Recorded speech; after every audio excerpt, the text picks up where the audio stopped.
আসসালামু আলাইকুম এভরিওয়ান, সবাই কেমন আছেন? আশা করি সবাই ভালো আছেন। আজকে আপনাদেরকে বাঁধাকপি এবং ডিমের খুবই মজাদার একটা রোল পাকোড়া তৈরি করে দেখাবো, যা খেতে ছিল দুর্দান্ত।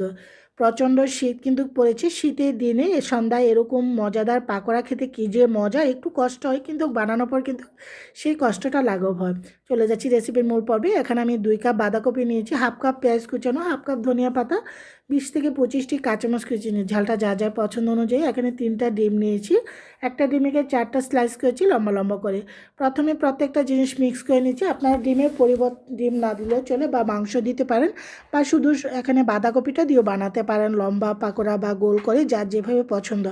আমি একটু ডিম দিচ্ছি এতে করে যেন আর একটু ভালো টেস্ট আসে।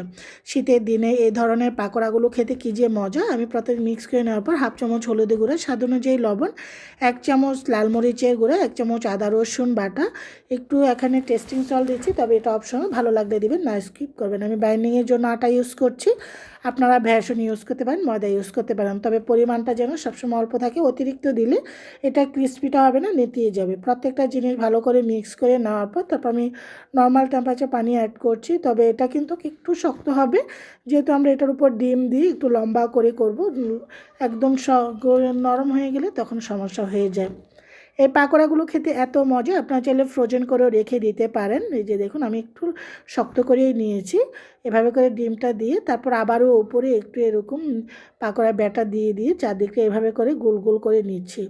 সুস্বাদু এই পাকোড়াগুলো খেতে কিন্তু দুর্দান্ত। আপনার হালকা ফ্রাই করে নর্মাল ফ্রিজে রেখে দিতে পারেন, যখনই মন চাইবে তো ডিপও রেখে দিতে পারেন, প্রায় 1 মাস 2 মাস হালকা ফ্রাই করে তারপর নামিয়ে সরাসরি গরম তেলে দিয়ে দিবেন। তো আমার পাকোড়াগুলো সব হয়ে গিয়েছে। এখন আমি এক এক করে আগে থেকে ফ্রাইং প্যানের মধ্যে তেল বসিয়ে রেখেছিলাম, তেলটা যেন পারফেক্টলি গরম হয়।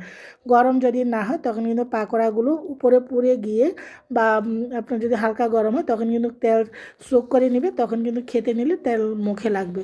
তো আমি দেওয়ার পর 8-10 সেকেন্ড পর একটু এখানে এই যে দেখুন ইয়াটা দিয়ে এখানে নেড়ে দিয়েছি, স্টেনারটা দিয়ে নেড়ে দিয়ে যেন কোনোটা না লেগে, এতে করে উল্টাতে সুবিধা। আমি এক এক করে কিন্তু এই আলু, ডিম এবং বাঁধাকপি সেই লম্বা এখানে রোল পাকোড়াটা উল্টিয়ে দিচ্ছি। খেতে এত মজা। তবে একটা কথা বলছি, অতিরিক্ত মশলা দিবেন না। বেশি মশলা দিলে মনে হয় যেন আমার কাছে ভালো লাগে না খেতে। এগুলো হালকা মশলা দিলে এটা টেস্ট ভালো আসে। আপনার চাইলে একটা ম্যাগি মশলার প্যাকেটও দিতে পারেন পরিমাণ অনুযায়ী। আস্তে আস্তে কিন্তু কালার আসতে শুরু করেছে, আলহামদুলিল্লাহ এত সুন্দর ফ্লেভার বের হচ্ছে।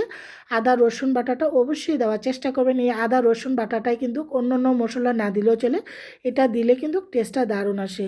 আমি একটু গুঁড়ামরিচও দিয়েছি যেন হালকা গুঁড়ামরিচে একটা সুন্দর একটা ফ্লেভার আসে, হলুদ দিয়েছি কালার আসার জন্য।